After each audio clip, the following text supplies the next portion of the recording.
55세라는 나이를 무색하게 하는 탄탄하고 아름다운 달이었다.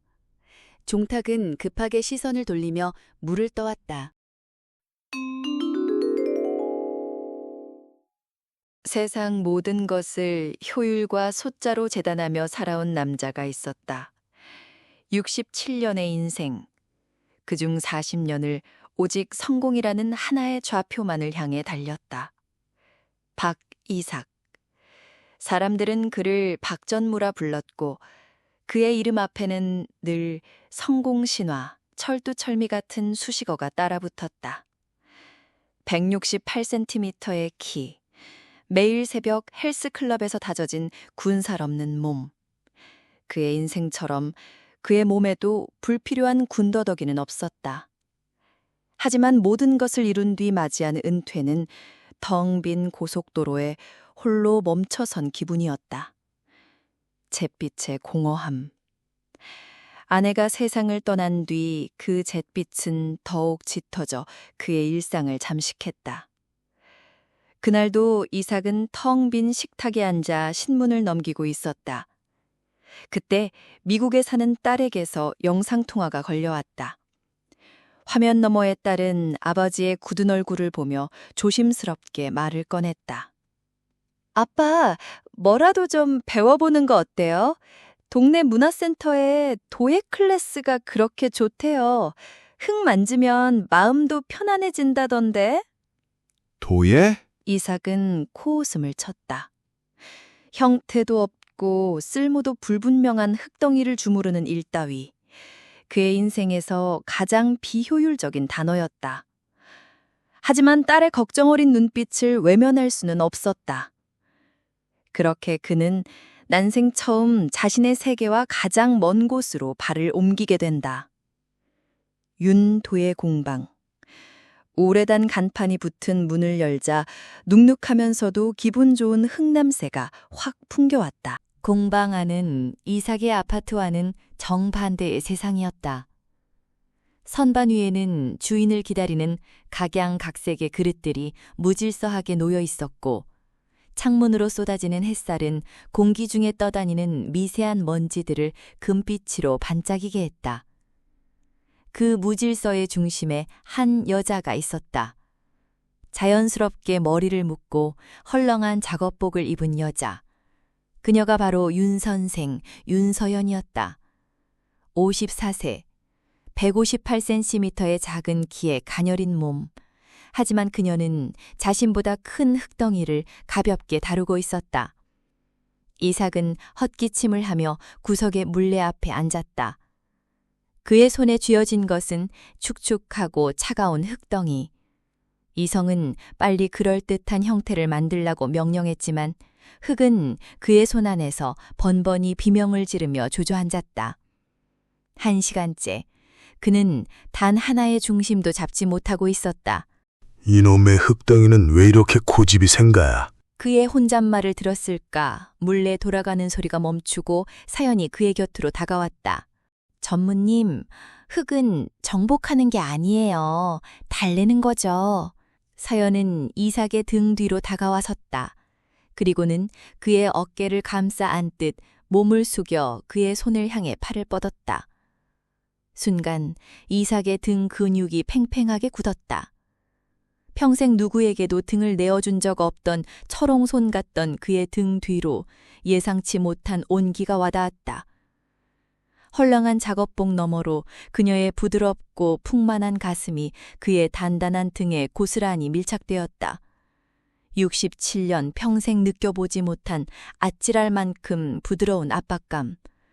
그는 숨을 멈췄다. 사연의 작은 손이 그의 투박한 손 위를 부드럽게 덮었다. 미끄러운 흙물이 두 사람의 손을 끈적하게 엮었다.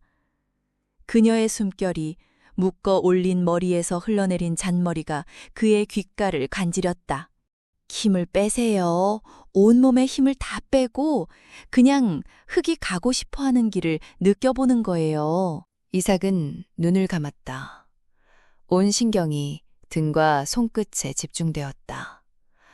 차가웠던 흙이 그녀의 온기가 덜해지자 마치 살아있는 심장처럼 미세하게 떨려왔다. 그녀의 리드에 따라 그의 손 안에서 흙이 조금씩 솟아오르기 시작했다. 형태없던 흙덩이가 마침내 중심을 잡고 가느다란 기둥이 되어 춤을 추었다. 그의 인생에 처음으로 생긴 균열이었다. 아름답고 치명적인 균열. 그날 이후 이삭의 삶은 달라졌다. 매일 새벽 향하던 헬스클럽 대신 그는 공방으로 향했다. 더 이상 도예는 비효율적인 시간 낭비가 아니었다. 흙을 만지는 시간은 오롯이 서연과 함께하는 시간이었고 멈춰있던 자신의 시간을 다시 흐르게 하는 의식이었다. 두 사람은 많은 이야기를 나누지 않았다. 하지만 물레가 돌아가는 소리, 흙이 빚어지는 소리, 서로의 나지막한 숨소리가 그 어떤 대화보다 깊은 교감을 만들어냈다. 어느 날 서연이 갓 구워낸 찻잔에 차를 내어주며 물었다. 전무님은 왜 그렇게 늘 갑옷을 입고 계세요? 흙 앞에서는 다 벗어 던져도 괜찮은데. 갑옷이라.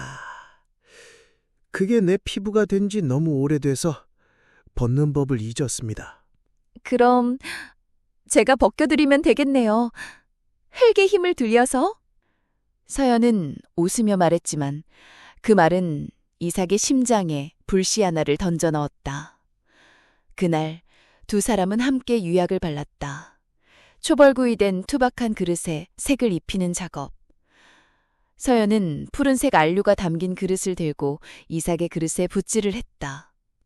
유약은 불을 만나야 비로소 진짜 색을 내요. 사람 마음처럼요. 뜨거운 불을 통과하기 전까지는 누구도 그 안에 어떤 색이 숨어 있는지 모르죠.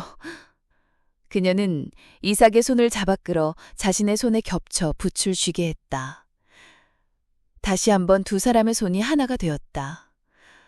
이번에는 흙물이 아닌 푸른 안료가 그들의 손을 물들였다. 이삭은 더 이상 긴장하지 않았다. 그는 기꺼이 그녀의 리드에 몸을 맡겼다. 그녀의 어깨 너머로 보이는 하얀 목덜미와 자연스럽게 흘러내린 머리카락, 흙과 불 그리고 오래된 나무 냄새가 밴 그녀의 체형. 그 모든 것이 그의 잿빛 세상에 번져 들어오는 눈부시게 푸른 유약이었다. 며칠 뒤 드디어 가마를 여는 날이 왔다. 1250도의 뜨거운 불 속에서 하룻밤을 보낸 그릇들이 세상 밖으로 나오는 순간. 이삭의 첫 작품, 서연의 숨결과 온기가 닿았던 바로 그 그릇도 저 안에 있었다. 공방 안은 달아오른 공기와 무거운 침묵만이 흘렀다.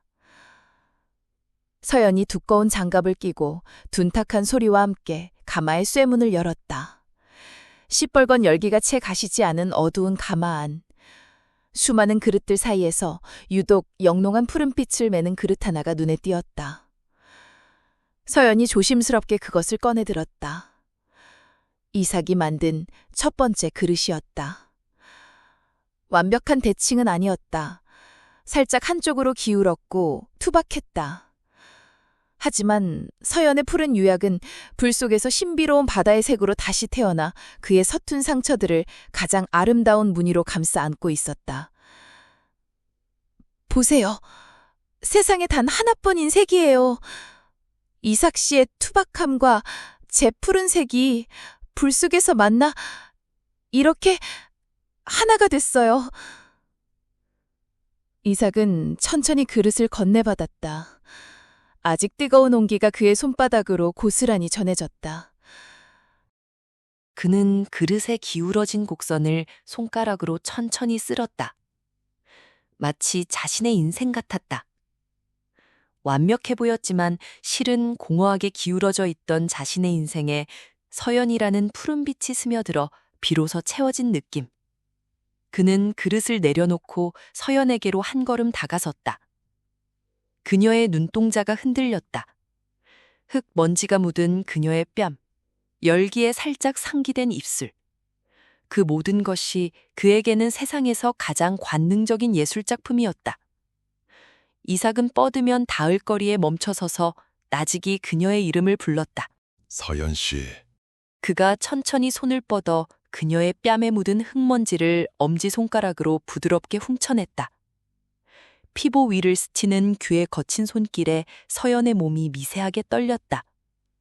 그녀는 눈을 감았다. 이삭은 그녀의 턱을 부드럽게 감싸지고 천천히 자신의 쪽으로 끌어당겼다. 67년의 기다림, 54년의 망설임. 두 개의 다른 시간이 마침내 하나의 현재에서 포개졌다. 그의 입술이 그녀의 입술에 닿았다. 처음에는 그저 가만히 서로의 존재를 확인하듯 부드럽게 맞닿았다. 하지만 이내 1250도의 가마속 열기처럼 참아왔던 감정이 터져나왔다. 이삭은 그녀의 아랫입술을 부드럽게 물었다가 이내 혀를 섞으며 깊고 진한 키스를 퍼부었다. 서툰 첫 키스가 아니었다. 삶의 희로애락을 모두 겪어낸 두 사람이기에 가능한 서로의 고독과 상처까지 모두 끌어안는 격정적인 키스였다. 서연은 그의 목을 감싸 안았고 그의 단단한 몸에 자신의 부드러운 몸을 완전히 밀착시켰다. 작업복천 너머로 그의 심장박동이 그녀의 가슴으로 고스란히 전해졌다. 한참 후 입술이 떨어졌을 때 두 사람은 가쁜 숨을 몰아쉬었다. 그의 손은 그녀의 허리를 단단히 감싸 안고 있었고 그녀의 손가락은 그의 희끗희끗한 머리카락을 파고들고 있었다. 이삭은 그녀의 붉어진 눈가와 젖은 입술을 보며 평생 느껴보지 못했던 완전한 충족감에 휩싸였다. 내 남은 모든 시간은 당신의 색으로 물들여야겠어. 서연은 대답 대신 다시 한번 그의 입술에 자신의 입술을 포개는 것으로 모든 대답을 대신했다. 공방 안 아직 식지 않은 가마의 열기가 두 사람의 뜨거운 사랑을 질투하듯 그들을 부드럽게 감싸고 있었다. 그날 이후 이삭의 잿빛 세상은 비로소 사라졌다. 그의 텅 빈 식탁 위에는 서연과 함께 빚은 투박하지만 따뜻한 그릇들이 놓였고 적막하던 집안에는 두 사람의 나지막한 웃음소리가 채워졌다. 그들은 더 이상 스승과 제자가 아니었다. 때로는 연인처럼 늦은 오후에 햇볕을 받으며 손을 잡고 산책했고 때로는 가장 친한 친구처럼 서로의 지난 아픔을 말없이 들어주었다. 이삭은 더 이상 성공을 위해 달리지 않았다. 그는 서연의 보폭에 맞춰 천천히 걷는 법을 배웠다. 서연은 자신의 자유로운 세상에 이삭이라는 든든한 기둥이 생겼음을 느꼈다. 그의 단단함은 그녀의 예술의 깊이를 더해주었고 그녀의 자유로움은 그의 굳어있던 삶의 숨통을 틔워주었다. 어느 주말 오후 이삭은 서연과 함께 만든 푸른 찻잔에 차를 따라 마시며 딸과 영상통화를 했다. 이삭은 화면을 돌려 옆에 앉은 서연을 비췄다. 서연이 수줍이 웃으며 손을 흔들자 딸은 마치 모든 것을 안다는 듯이 활짝 웃었다. 이삭은 서연의 주름진 손을 가만히 감싸주었다. 한때는 숫자와 서류만 만지던 그의 투박한 손이 이제는 세상에서 가장 소중한 온기를 지키는 손이 되어 있었다. 내 인생 최고의 작품이야. 하지만 이 아름다운 사랑 이야기에는 아직 말하지 않은 또 다른 사람이 있었다. 바로 정종탁, 61세. 공방에서 걸어서 5분 거리에 있는 작은 커피숍, 시간의 향기를 운영하는 남자였다. 키 170cm, 마른 체격에 언제나 깔끔한 체크셔츠를 입고 다니는 그는 이삭보다 6살 어렸지만 훨씬 소심하고 내성적인 성격이었다. 종탁은 1년 전 서연의 도예 공방 문을 두드렸다. 처음엔 단순히 시간을 보내려는 목적이었다. 커피숍 일만으로는 너무 많은 빈 시간이 괴로웠으니까. 하지만 서연을 만난 순간 그의 마음에는 오래 잊었던 감정이 다시 살아났다. 부드러운 목소리로 흙 다루는 법을 가르쳐주는 서연의 모습에서 느껴보지 못했던 따뜻함을 발견했다. 종탁은 일주일에 3번씩 공방을 찾았다. 다른 수강생들이 와도 그는 항상 구석진 자리에 앉아 조용히 흙만 만졌다. 서연과 대화를 나누고 싶었지만 평생 내성적으로 살아온 그에겐 쉽지 않은 일이었다. 그저 멀리서 그녀를 바라보는 것만으로도 행복했다. 서연이 다른 수강생들을 지도할 때 그녀의 부드러운 손길과 웃음소리를 훔쳐보는 것만으로도 충분했다. 종탁은 몰래 서연을 위한 작품들을 만들었다. 작은 꽃병, 우아한 찻잔, 예쁜 접시들. 하지만 그 어떤 것도 그녀에게 선물할 용기는 내지 못했다. 내가 무슨 자격으로. 그는 항상 그렇게 자신을 주저앉혔다. 그러던 어느 날 이삭이 나타났다. 종탁은 구석자리에서 이삭을 지켜봤다. 정장을 입고 온 그 남자는 처음엔 어색해했지만 서연이 가르쳐주자 금세 흑의 감각을 익혀갔다. 무엇보다 견딜 수 없었던 건 서연이 이삭을 대하는 태도였다. 1년 동안 자신에게는 보여주지 않았던 특별한 관심을 그 남자에게는 보이고 있었다. 전무님, 힘을 빼세요. 서연이 이삭의 등 뒤로 다가가 손을 감싸는 모습을 본 순간 종탁의 가슴이 찢어지는 듯했다. 1년 동안 그가 꿈꿔왔던 바로 그 장면. 서연의 따뜻한 손길, 그녀의 부드러운 목소리, 그녀만의 특별한 관심. 그 모든 것이 이삭이라는 남자에게 향하고 있었다. 종탁은 주먹을 꽉 쥐었다. 손에 쥔 흙덩이가 힘없이 주저앉았다. 그날 이후 종탁의 공방 출석은 더욱 규칙적이 되었다. 고통스럽지만 그 두 사람을 지켜보지 않을 수 없었다. 어느 날 종탁은 이삭보다 일찍 공방에 도착해서 서연과 단둘이 있게 되었다. 천재 이루의 기회였다. 선생님, 제가 만든 거예요. 받아주실 수 있을까요? 종탁이 조심스럽게 내민 것은 작은 꽃병이었다. 1년 동안 그가 공들여 만든 서연을 닮은 우아한 곡선의 백자 꽃병. 서연은 놀란 듯 그것을 받아들었다. 종탁 씨, 이렇게 예쁜 걸 왜? 선생님이 좋아서요. 1년 동안 마음속에만 담아두었는데 서연의 얼굴이 굳어졌다. 그녀는 종탁의 진심을 눈치채고 있었지만 받아들일 수 없었다. 이미 그녀의 마음에는 이삭이 있었으니까. 종탁 씨, 고마워요. 정말 고마운데 저는... 그때 공방 문이 열리며 이삭이 들어왔다.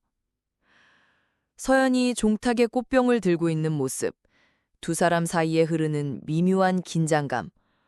이삭은 직감적으로 무슨 일인지 알아차렸다. 이삭이 돌아서려 하자 서연이 급하게 말했다. 아니에요. 이삭 씨, 잠깐만요. 종탁은 그 순간을 지켜보며 모든 것을 깨달았다. 서연이 이삭을 부르는 목소리, 그를 잡으려는 급한 몸짓, 1년 동안 자신에게는 한 번도 보여주지 않았던 절절함이었다. 종탁은 조용히 자리를 정리했다. 선생님, 꽃병은 그냥 작품으로 받아주세요.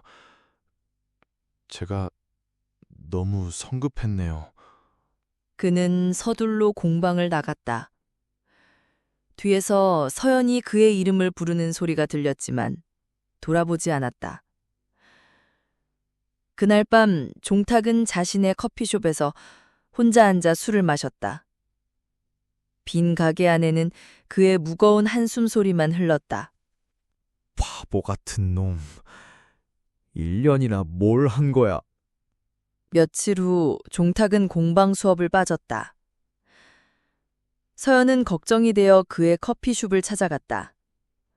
문을 열고 들어서니 종탁이 카운터에서 원두를 갈고 있었다.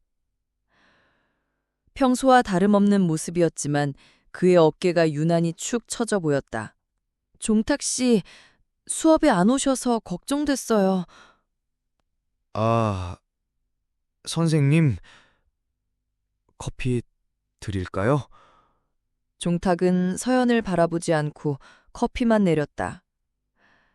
서연은 그의 곁에 앉으며 조심스럽게 말을 꺼냈다. 종탁 씨, 그날 일 때문에 제가 상처드렸다며. 서연은 할 말을 잃었다. 종탁의 말에서 체념과 축복이 동시에 느껴졌기 때문이다. 전 괜찮으니까 걱정 마세요. 다만 당분간은 수업에 나가지 않을 것 같아요. 시간이 좀 필요해서요. 서연은 종탁이 내준 커피를 받아들었다. 달콤 쓴맛이 입안에 퍼지면서 마음 한구석이 무거워졌다. 그녀는 종탁의 마음을 알고 있었다. 1년 동안 그가 자신을 바라보는 눈빛을 모를 리 없었다. 하지만 사랑은 이성으로 어쩔 수 없는 감정이었다.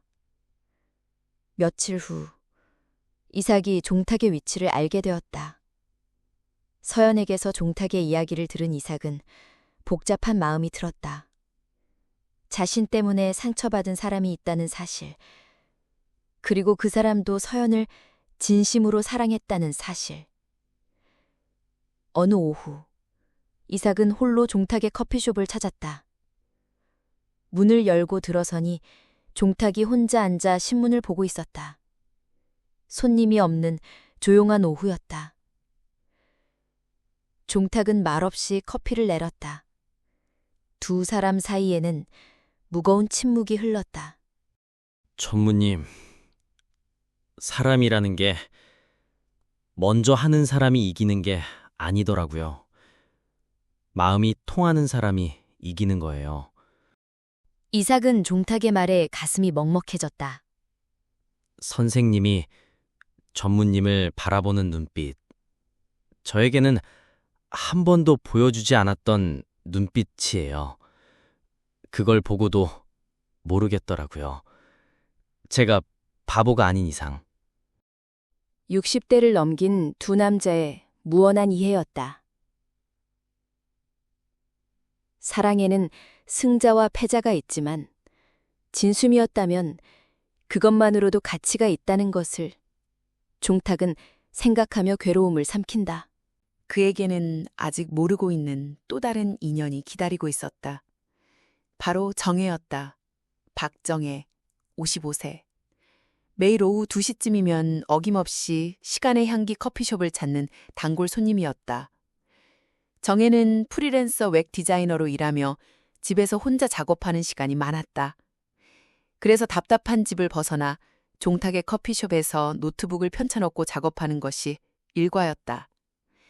키 162cm, 단정한 단발머리에 항상 깔끔한 원피스나 블라우스를 입고 다니는 그녀는 3년 전 20 전 결혼 생활을 정리하고 혼자게 된 여자였다. 이혼 사유는 단순했다. 남편의 지속적인 외도와 무관심. 정혜는 참고 또 참았지만 결국 더 이상 견딜 수 없어서 스스로 이혼을 선택했다. 그 후 3년간 정혜는 누구와도 깊은 관계를 맺지 않았다. 상처가 아물지 않았고 다시 사랑한다는 것이 두려웠으니까. 하지만 종탁의 커피숍을 다니면서 마음 한구석에서 무언가 따뜻한 감정이 싹트기 시작했다. 항상 정중하고 친절한 종탁의 모습. 손님 한 명 한 명의 취향을 기억해서 완벽한 커피를 내어주는 세심한 맘가. 그리고 가끔씩 그의 눈에서 엿보이는 깊은 외로움. 정혜는 그 외로움이 자신과 닮아 있다는 걸 느꼈다. 6개월 전부터였을까? 정혜는 종탁에게 특별한 감정을 갖기 시작했다.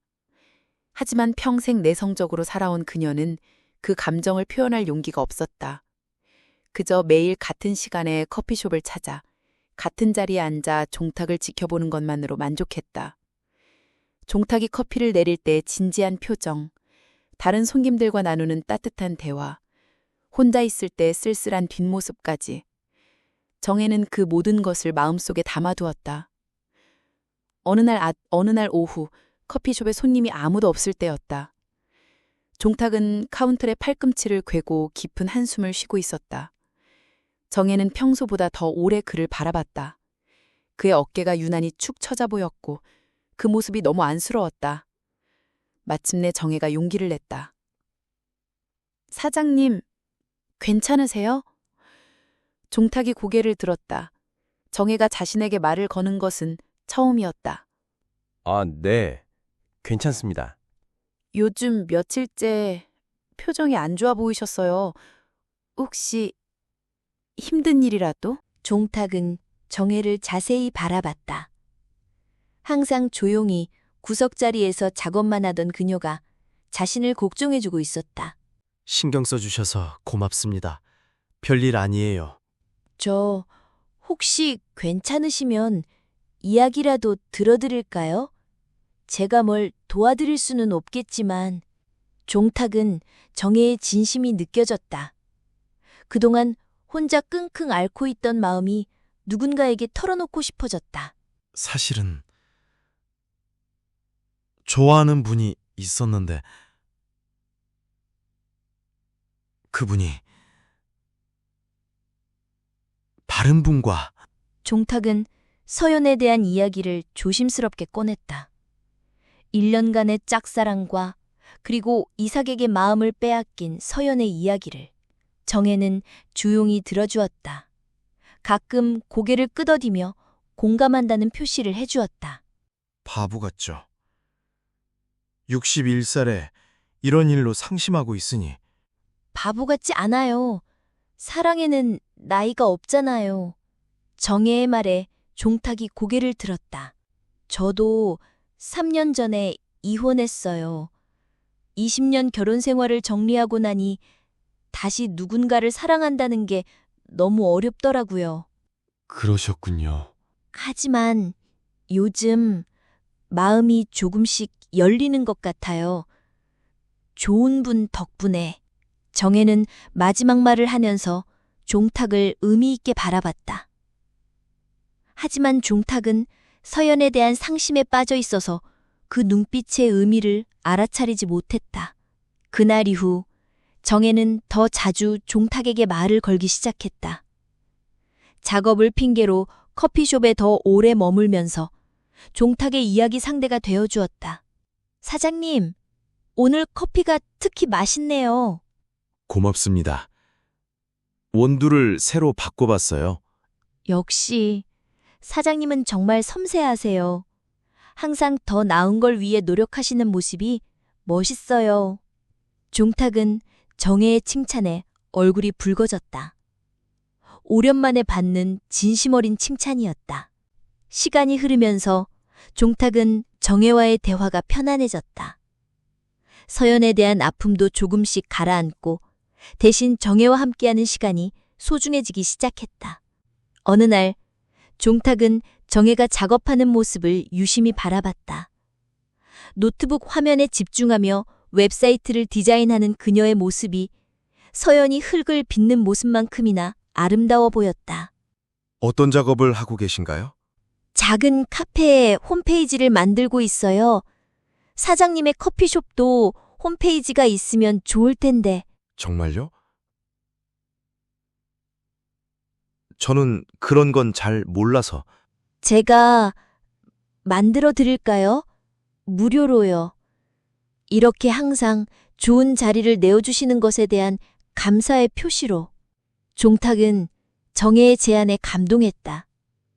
그녀가 자신을 위해 무언가를 해주겠다고 나선 것이 고마웠다. 고마워요. 정말 고마워요. 그날부터 정혜는 종탁의 커피숍 홈페이지를 만들기 시작했다. 커피숍의 사진을 찍고 메뉴를 정리하고 종탁의 커피에 대한 철학도 인터뷰했다. 두 사람은 자연스럽게 가까워졌다. 작업하는 정혜 옆에서 커피를 내어주는 종탁. 종탁의 이야기를 들으며 웹사이트에 그의 마음을 담아내는 정혜. 어느 저녁, 홈페이지 작업이 거의 마무리될 무렵이었다. 며칠 후, 정혜는 종탁이 여전히 우울해 보이는 것을 견딜 수 없었다. 그날도 오후 시간, 커피숍에는 손님이 없었고 종탁은 혼자 카운터에서 멍하니 앉아 있었다. 정혜는 노트북을 덮고 조심스럽게 다가갔다.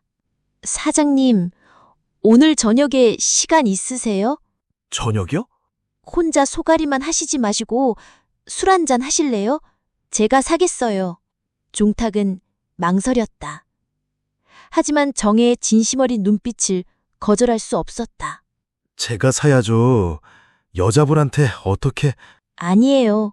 오늘은 제가 사장님을 위로하고 싶어요. 그날 저녁 8시. 두 사람은 커피숍 근처 작은 횟집에 앉았다. 동료 사람들이 자주 찾는 허름하지만 정겨운 곳이었다. 빨간 플라스틱 의자에 앉아 소주 한 병과 간단한 안주를 앞에 두고 마주 앉은 두 사람. 정혜가 먼저 소주를 따랐다. 사장님, 힘든 일 다 잊으시고 오늘은 편하게 마셔요. 고맙습니다. 정말. 첫 번째 잔을 마신 후 두 사람은 자연스럽게 대화를 나누기 시작했다. 사장님은 언제부터 커피에 관심을 가지게 되셨어요? 아내가 소주가 들어가면서 종탁의 말이 많아졌다. 커피를 하게 된 사연, 서연에 대한 이야기, 1년간의 짝사랑, 그리고 이삭에게 마음을 뺏긴 아픔까지. 정혜는 묵묵히 들어주면서 계속 술을 따라주었다. 사장님, 사랑이 항상 보답받는 건 아니에요. 맞아요. 그런데 왜 이렇게 마음이 아픈지. 아픈 게 당연해요. 진심이었으니까요. 정혜의 따뜻한 손길에 종탁이 깜짝 놀랐다. 하지만 뿌리치지 않았다. 오히려 그 온기가 위로가 되었다. 정혜 씨는 왜 이렇게 저를... 사장님이 좋은 분이니까요. 두 사람은 서로를 바라봤다. 소주가 만들어낸 솔직함 속에서 그동안 숨겨왔던 감정들이 표면으로 떠올랐다. 몇 개의 소주병이 비워질 무렵 둘 다 상당히 취해 있었다. 가로등 불빛 아래 정혜의 모습이 더욱 선명하게 드러났다. 그녀는 오늘 유난히 신경 써서 옷을 입고 나왔다. 무릎 위로 올라오는 짙은 네이비 컬러의 짧은 치마, 그리고 그 아래로 매끈하게 감싸고 있는 검정색 스타킹이 그녀의 다리 라인을 우아하게 살려주고 있었다. 55세라는 나이가 믿어지지 않을 정도로 탄탄하고 아름다운 몸매였다. 꾸준한 요가와 관리 덕분에 20대 못지않은 볼륨감 있는 가슴 라인과 잘록한 허리, 그리고 매끈한 다리가 그녀만의 성숙한 매력을 발산하고 있었다. 하얀 블라우스는 은은히 비치면서 그녀의 우아한 쇄골 라인을 드러냈고 술기운에 살짝 흐트러진 머리카락이 목덜미를 따라 흘러내리면서 묘한 관능미를 자아냈다. 종탁은 정혜를 부축하면서 그녀의 아름다운 모습에 새삼 놀랐다. 평소 커피숍에서 작업복 차림으로만 보던 그녀가 이렇게 여성스럽게 차려입으니 완전히 다른 사람 같았다. 두 사람은 서로를 의지한 채 모텔로 향했다. 프론트에서 룸키를 받고 엘리베이터를 타는 동안 둘 다 말이 없었다.